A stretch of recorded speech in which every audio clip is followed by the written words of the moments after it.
जी, तो ये AC machine की एक्सरसाइज नंबर 1.6 का क्वेश्चन नंबर है 14। इसमें वो ये कह रहा है कि draw the equivalent circuit for a 3400 volts single phase transformer on which the following test results were obtained. वो कह रहा है कि इक्विवेलेंट सर्किट ड्रा करें एक सिंगल फेज ट्रांसफार्मर का जिसकी V1 3000 है, 3000 वोल्ट्स है, और V2 इसके 400 वोल्ट हैं नो लोड पर। और जब इस पर ये टेस्ट रिजल्ट्स किए गए तो वो मुंदरजा झैल है।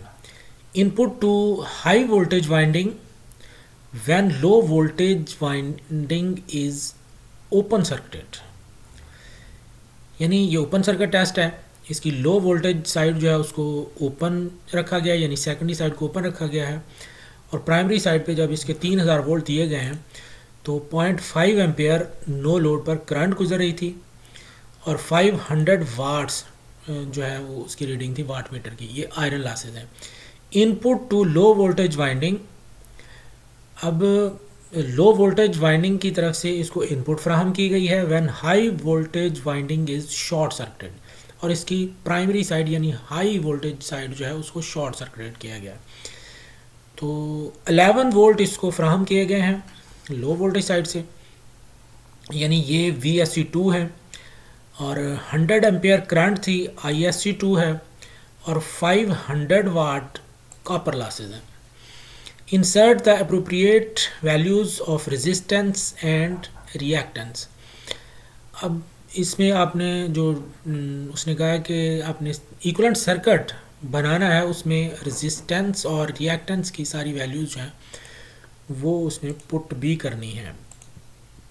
तो इसमें R0 हम मालूम करेंगे, और X0 मालूम करेंगे, R01 मालूम करेंगे, और X01 मालूम करेंगे। चलिए सबसे पहले R0 मालूम करते हैं। W0 बराबर होता है V1 I0 cos phi not. तो इससे हम cos phi नॉट मालूम कर सकते हैं, W0 ओवर V1 I0 हो जाएगा। W0 ये नो लोड पर पावर है जो ट्रांसफार्मर ले रहा होता है ओपन सर्किट पर, और ये आयरन लॉसेस भी कहलाते हैं। ये 500 है। V1 उसने जो बताए हुए हैं ये 3000 वोल्ट्स हैं, और I0 0.5 एम्पेयर करंट है। तो इसको जब कैलकुलेट किया तो ये 0.3333 cos phi नॉट आ गया। उसके बाद इसका sin phi नॉट जब मालूम किया तो ये आया 0.9428। अब IW इसका हम मालूम कर सकते हैं I0 cos phi नॉट से। I0 बताया हुआ है उसने 0.5, और cos phi नॉट जो है वो अभी हम मालूम कर चुके हैं। तो इससे IW की वैल्यू आई है 0.1666 एम्पेयर। आई म्यू हम मालूम कर सकते हैं I0 sin phi नॉट से। तो I0 0.5 है, sin phi नॉट यहाँ पर हमने कैलकुलेट कर लिया है पहले। तो इसकी वैल्यू आई म्यू की आई है 0.4714 एम्पेयर। उसके बाद R0 बराबर होता है V1 ओवर IW के। तो V1 3000 है, IW हम मालूम कर चुके हैं। तो R0 की वैल्यू 18000 ओहम हमारे पास आई है जी। तो उसके बाद हम X0 और R01 की वैल्यू मालूम करेंगे। X0 बराबर होता है V1 ओवर I म्यू के। तो 3000 V1 है और I म्यू 0.4714 है। तो इससे X0 की वैल्यू मिल गई 6364 ओहम जी। तो K मालूम कर लेंगे V2 ओवर V1 से। V2 400 है और V1 3000 है, तो ये आ गई 0.1333। तो ISC1 ये हमें मालूम करनी है जो कि KISC2 के बराबर होती है। तो K की वैल्यू इसमें पुट करेंगे ट्रांसफॉर्मेशन रेशो की, और ISC2 उसने बताई हुई है 100 एम्पेयर। तो ये यहाँ पे पुट कर देंगे तो आपके पास वैल्यू आ जाएगी ISC1 की 133333 एम्पेयर।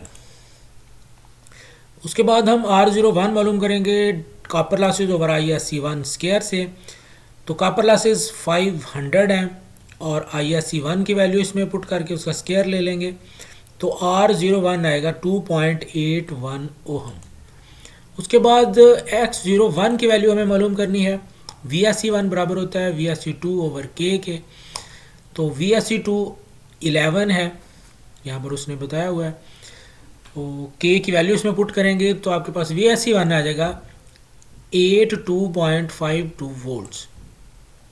Z01 मालूम कर लेंगे VSC1 ओवर ISC1 से। तो यहाँ पर VSC1 की वैल्यू पुट करेंगे, ISC1 की वैल्यू पुट करेंगे और Z01 आ जाएगा 6.189 ओहम।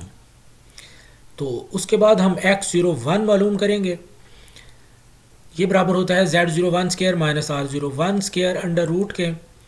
तो Z01 की वैल्यू पुट करेंगे 6.189, इसका स्क्वायर ले लेंगे, माइनस R01 की वैल्यू पुट करेंगे 2.81, उसका भी स्क्वायर लेके अंडर रूट कर देंगे।